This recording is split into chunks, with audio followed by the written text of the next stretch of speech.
Since I was very young, I always dreamed of having a degree. My parents did not have one, and I felt like it was my duty to make my family proud. Luckily for me, where I used to live, we have public universities that are totally free, and then we also have private universities with programs that allow us to not have to pay tuition. And that's how I got my first degree. But then I moved to America, and here I want to change careers. And for that, I would have to go back to school. And I believe that people in this class like me, and or if you don't work, you know someone that work. And often we got to work and study at the same time. And why we do that? We do that to avoid loans, to pay tuition, and cover our expenses, our expenses. And this can be very stressful. After moving to America and understanding the whole system, I did an extensive research in preparation for this speech to understand the cost of education in America. And it is clear to me that the Congress should move forward with the bill proposed by Bernie Sanders, the College for All Act.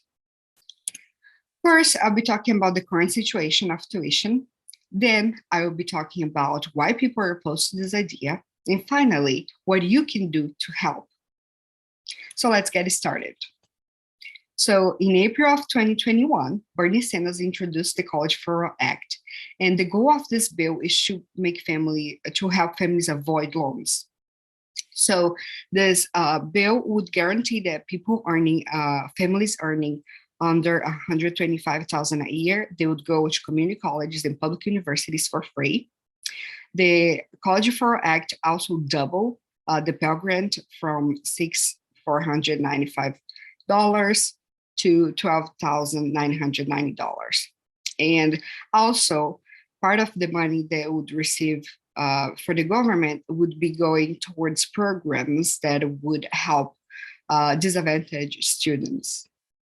But for this to happen, a separate bill would have to be created, and this would tax Wall Street. And so this money would be moving towards the public education. An interesting fact that I'd like to add to this speech is that in California, use for a short period of time was saying that education was free. But in the middle 60s, Ronald Reagan became the governor and he moved out. He took money from the fundings of the public system in California. And because of that, public universities here started charging higher tuitions. And that's why we have high tuitions today. Also, according to the US News report, college tuition grew in the last decades 79%. We even can see in this graph that is even higher than Medicare and housing. Also, according to the Washington Post, families in America hold 1.6 trillion in student loan debts, and this affects our economy drastically. We can see in this graph how the loans are growing over the years. And how does it affect our economy? So people are avoiding buying homes. They are even avoiding getting married, and avoiding opening business. And this impacts our economy. Now that you understand the impacts of tuition and the tuition issue, let's understand why some people are opposed to this idea. So according to college professor Jack Chambliss from Valencia College, he's economist, he argues that some people have no business in going to school and they're just going to waste their time, and that public tuition tricks people to have a sense of belonging.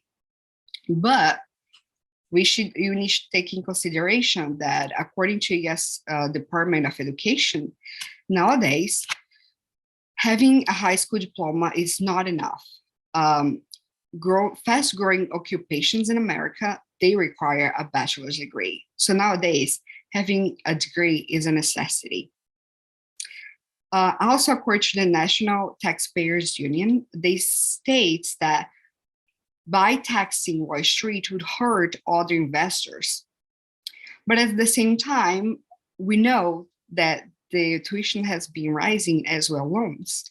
And according to CNBC interview to Nella Richardson, she's an economist, she says that over the years, the economy have been hurt because of the growing price of tuition and debt, because she states that American families, they build wealth by buying homes and opening business, and this is not happening because of student loans, and this is slowing our economy right now.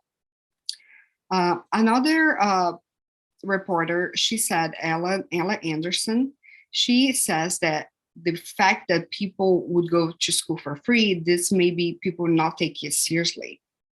But another interview conducted by Jessica Dickler for CNBC, she states that people are not going to school. It's not because they don't want to, they plan to go, but because they can't afford it.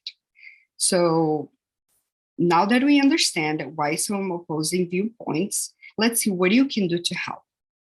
So if this bill is passed, we're going to have millions of students being able to go to school and to have a degree. Those families would be helped. We have Pell Grant would be higher than it is right now, and we have a lot of investment in projects in schools for disadvantaged students. So today I urge you guys to sign this petition. I'll be posting the link together with this video. So it's very quick to do. You just add your name and your email address to show that you approve this new policy. Now I'd like to conclude. Over this speech, we learned about the issue with tuition. We learned that people are so opposed to this bill, and we also learned that some families can't afford to go to school.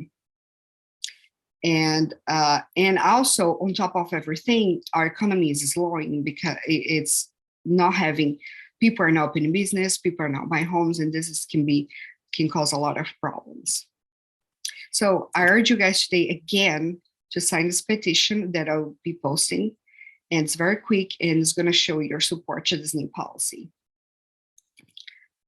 By this policy being passed, is going to allow people like me to realize my dreams, make my family proud, and it's going to allow you to make you proud and your family proud, and we will have a better society.